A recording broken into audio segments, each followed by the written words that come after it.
Hello and welcome to another Econolastic video with myself, Andrew. And me, Joe. So this is the second video on equilibrium unemployment that we've done, the first one being on frictional or search unemployment. So in today's video, we'll be covering the two types of equilibrium unemployment known as structural and seasonal unemployment.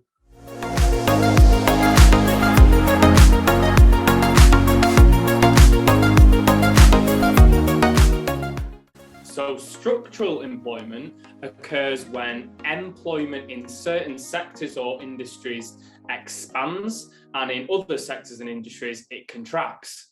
There are generally two reasons for this.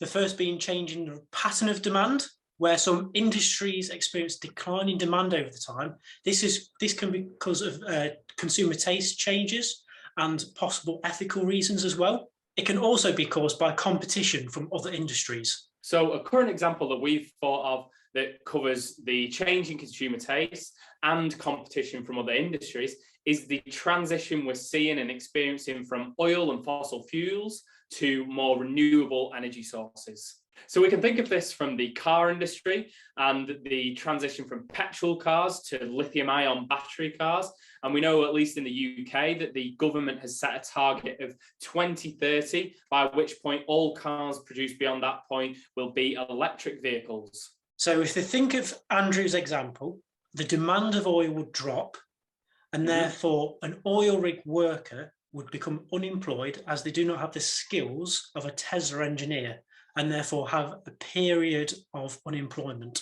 And obviously, based off our last video, that period of time that the oil rig worker will remain unemployed would depend on certain transactional frictions. So go to the last video to learn about those. So we're now going to move on to the second reason for structural employment, and this is a change in the methods of production, otherwise known as technological unemployment.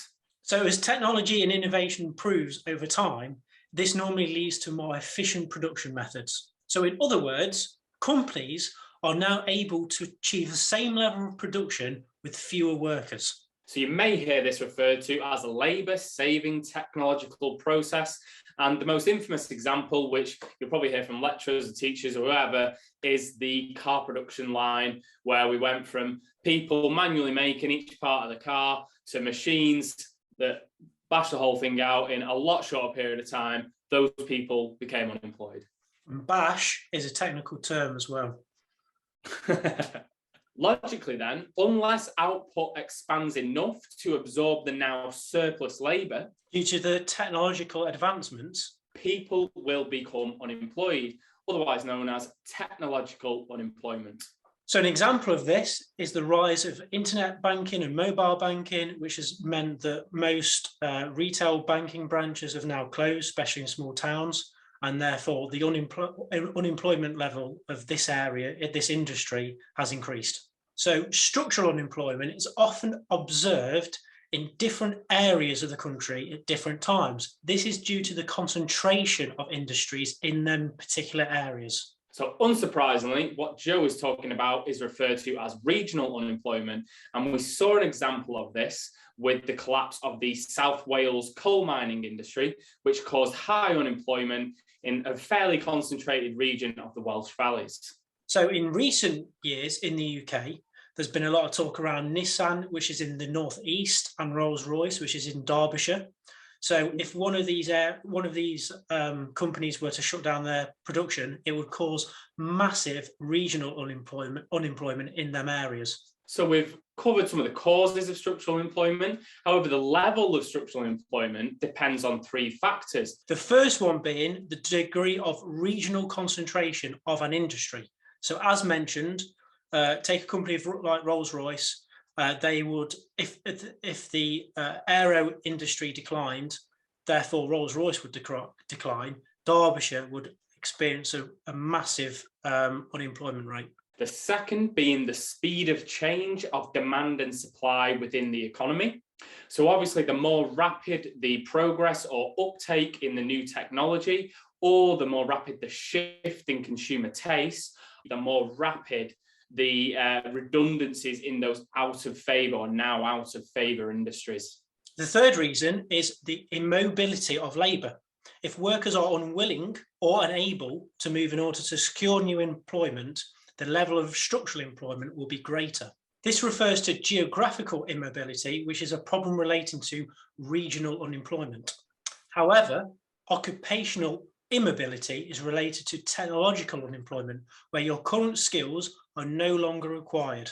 So we're going to briefly cover the two broad approaches to dealing with structural unemployment. And the first is known as a market-orientated approach, which involves encouraging people to actively look for jobs in other parts of the country if necessary. And it even involves encouraging people to retain their jobs, even if this actually requires a reduction in wage. The second is an interventionist approach. This involves direct government action aimed at matching the unemployed to a job. For example, government could set up grants to encourage firms to set up in areas of high unemployment. They could also offer government-funded training schemes for workers to retrain as a result of technological unemployment. This could be in the form of an apprenticeship. Finally, we're going to touch on seasonal unemployment, and this is very much as it sounds. It's when the demand for labour fluctuates with the seasons of the year.